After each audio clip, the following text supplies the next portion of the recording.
Bonsoir et bienvenue dans Culturel. Je suis ravie de vous retrouver. Comme chaque jeudi, on va voir ce qui se passe en Sarthe. Il s'en passe des choses côté culturel. On a une belle saison pour ce qui est de la programmation. Je ne m'avancerai pas pour la météo. On va parler beaucoup de théâtre. On va commencer avec le groupe Déjà. Ils sont sur le plateau et ils vont nous présenter deux pièces de théâtre, deux spectacles autour de sujets qui sont très proches de nous. Vous allez voir, on va en discuter avec eux dans un instant. Puis on fera un petit tour du côté de Piacé-le-Radieux. Vous reprendrez bien un petit peu d'architecture et d'art contemporain, notamment pour les Journées nationales de l'architecture. On découvrira aussi le dernier texte d'Yves Bao, avant qu'il soit peut-être adapté au Théâtre du Passeur. On lira ces quelques lignes et on réfléchira à un sujet tristement d'actualité aussi. On continuera avec l'Actalia, théâtre qui n'a toujours pas de lieu, mais qui a une programmation. La saison s'ouvre la semaine prochaine. On aura le plaisir d'en parler avec Philippe Corbet. Et puis on terminera avec le Color Riso Crew, troisième édition de ce festival autour de la sérigraphie, une technique très particulière qui fait venir de Rennes et d'un peu partout en Sarthe des artistes qui s'y essayent. L'occasion pendant un samedi de découvrir ces œuvres et pourquoi pas d'en emporter une chez vous. On en parle avec nos invités, c'est tout de suite dans Culturel.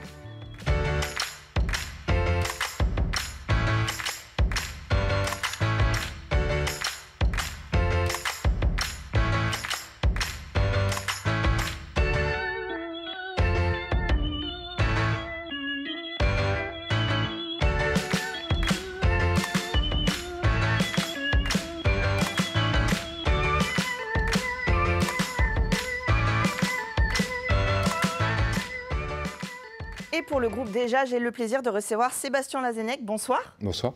Vous êtes auteur, comédien et, alors j'aime beaucoup l'expression, aiguilleur artistique du groupe Déjà, donc je l'ai reprise mot pour mot. Et vous êtes venu avec Loïs Husson, bonsoir. Bonsoir. Vous êtes comédienne du spectacle Ce qui nous noue. Oui. Voilà, donc il y a beaucoup de jeux de mots dans le groupe Déjà. C'est très pratique pour nous qui présentons. Mais j'aime bien les petits challenges. Alors avant de parler de votre pièce sur le couple, hein, je spoil un peu, je voudrais qu'on revienne sur le spectacle Tous les jours, qui sera joué le 18 octobre à 20h30 à l'Éolienne à Arnage, en version plateau. Et ça, c'est important de le dire parce que c'est un spectacle que vous pouvez jouer dans les salles vides, non pas vides de spectateurs, mais en tout cas vide d'équipement, on va dire, de spectacle. Oui, parce que c'est un spectacle qui a été créé au départ en version hors les murs, donc hors les théâtres, et qu'on joue dans les collèges et les lycées pour les différents établissements scolaires. Et donc c'est un peu passe-partout, c'est tout terrain. On peut s'installer aussi bien dans un self où on a poussé les tables qu'une salle de classe, une salle de permanence. Donc la version plateau, c'est la version vraiment pour les salles de spectacle. Alors, mais qui est pensée pour le coup avec les lumières, la sonorisation, etc. Ouais. Tous les jours, c'est le procès de l'incarnation du harcèlement scolaire. C'est le procès du harcèlement scolaire en personne, ouais. Un spectacle qu'on a sous-titré justement Procès du harcèlement scolaire pour 2 comédiens et 19 suites à capuche. 19 suites à capuche parce qu'on utilise ces 19 sweatshirts pour changer de personnage. On est 2 à jouer 19 personnages.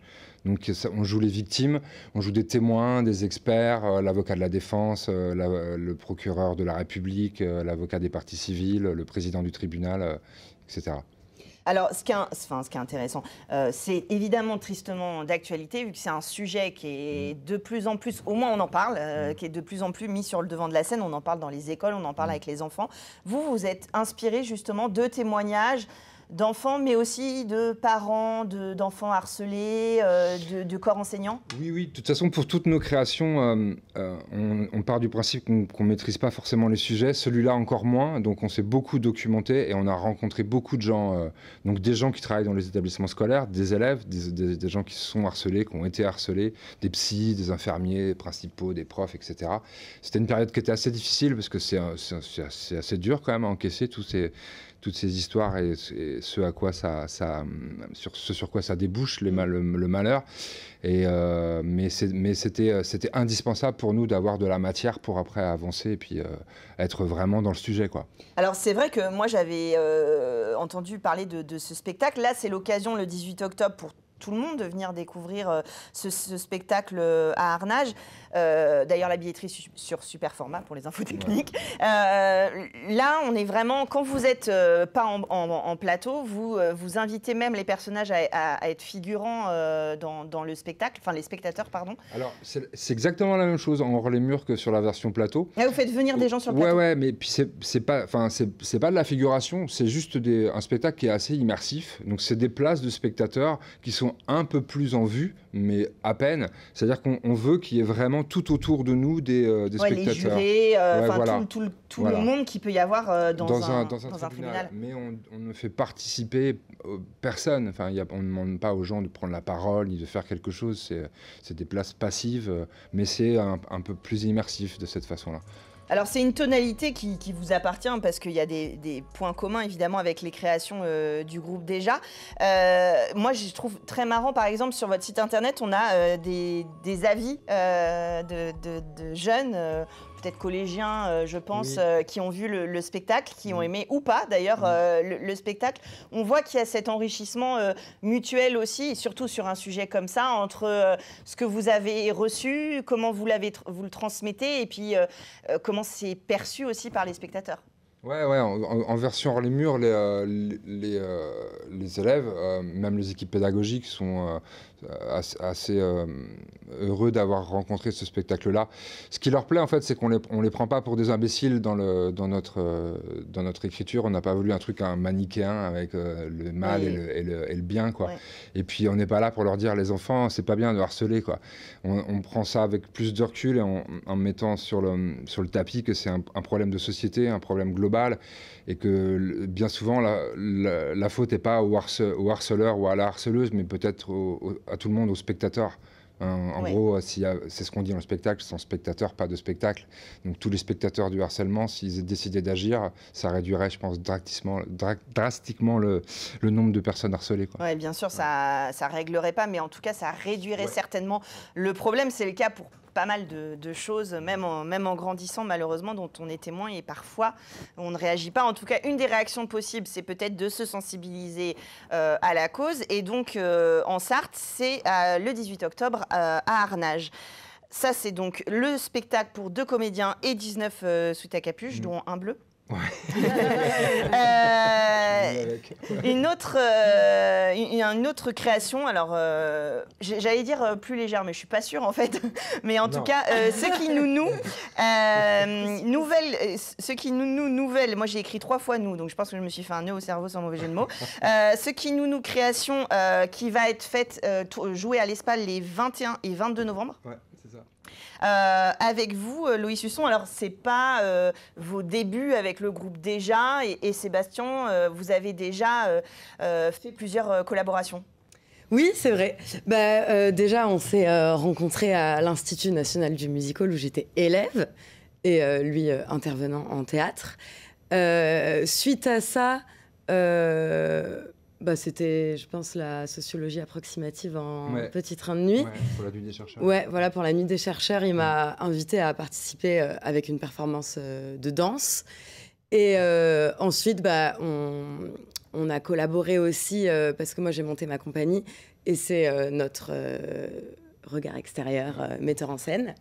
Donc voilà, et là, c'est la 3e fois qu'on travaille ensemble. Alors oui, j'ai commencé, je suis rentrée vite dans le vif du sujet, mais Sébastien Lazenec, le groupe déjà, c'est une compagnie. Vous aussi, vous accompagnez d'autres spectacles en tant que metteur en scène, regard extérieur. Enfin voilà, vous êtes très impliqué dans le milieu théâtral et vous proposez des spectacles depuis de nombreuses années. Et vous avez le grand maximum aussi, qui est, on va dire, la partie amateur. Ouais.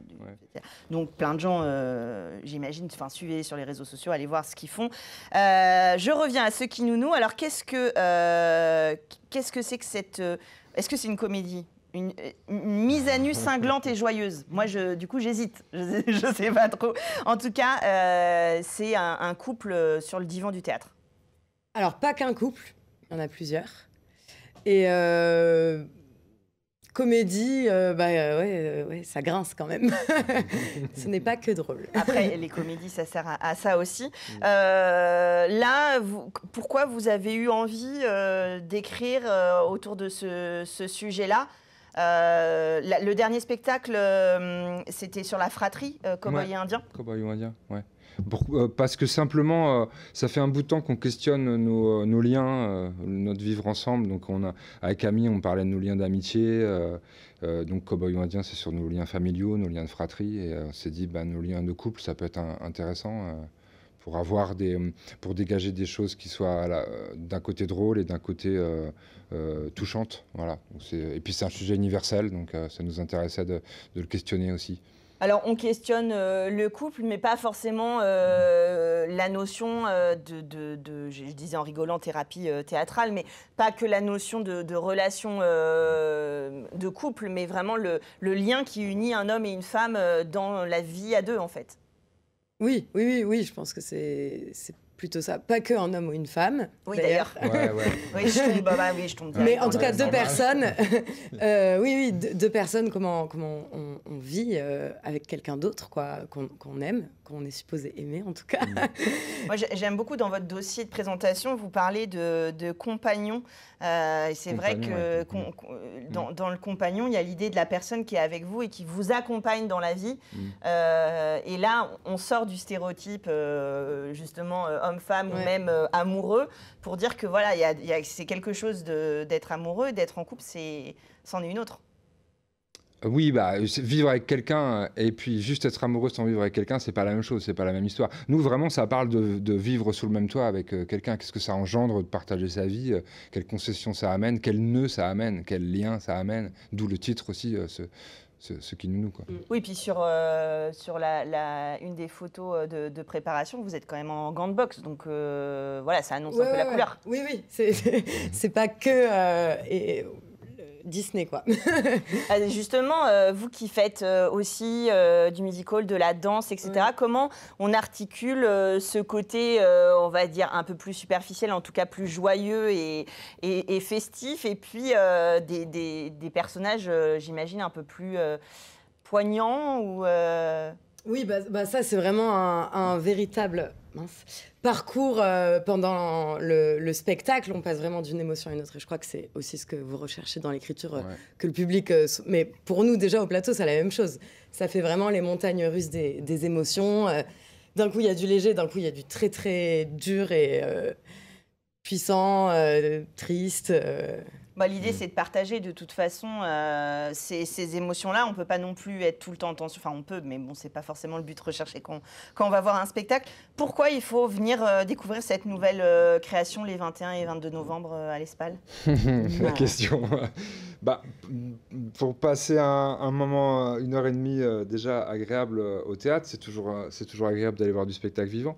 Et puis je pense qu'on peut... au moins à des moments s'y reconnaître. Nous, notre super objectif, c'est de se dire que les gens, à la sortie, se sont dit « mais c'est marrant, ils sont venus regarder par le trou de notre serrure ». C'est ça. Ou alors, ils reconnaissent des gens qu'ils connaissent. Ouais, voilà, c'est ça. Ouais.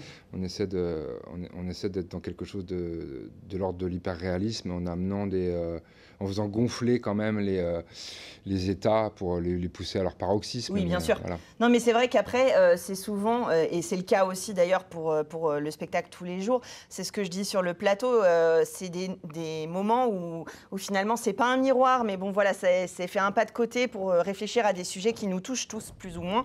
Là, en l'occurrence, les deux, on a forcément soit nous, soit quelqu'un de notre entourage qui a été concerné par ces situations. Ça sert à ça aussi, le théâtre et le spectacle. Et puis, moi, je vous donne une autre raison, parce qu'on est quand même sur LMTV, donc on peut faire un peu cocorico, c'est une création sartoise. Oui, oui, quand même. Voilà, et c'est pour ça que vous êtes là sur le plateau. Et bon, voilà, pas que, mais voilà, on peut aussi de temps en temps répondre aux clichés qui sont de faire de la création 100% sartoise. Ça, c'est deux des spectacles, mais évidemment, on peut vous suivre avec le groupe Déjà, avec le groupe Grand Maximum. Vous allez sur le site internet pour découvrir toute leur programmation, les spectacles qui peuvent être joués et puis bien sûr programmés, puisque cette nouvelle création a vocation, j'imagine, à partir en tournée. Oui, il y a déjà des dates de tournée, ouais. Voilà, donc vous profitez de la création en Sarthe et puis après, ils iront un peu partout en France et au-delà même.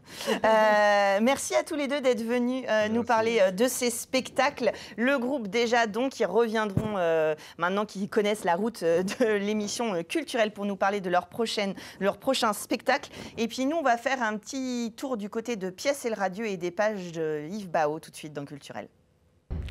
Merci beaucoup.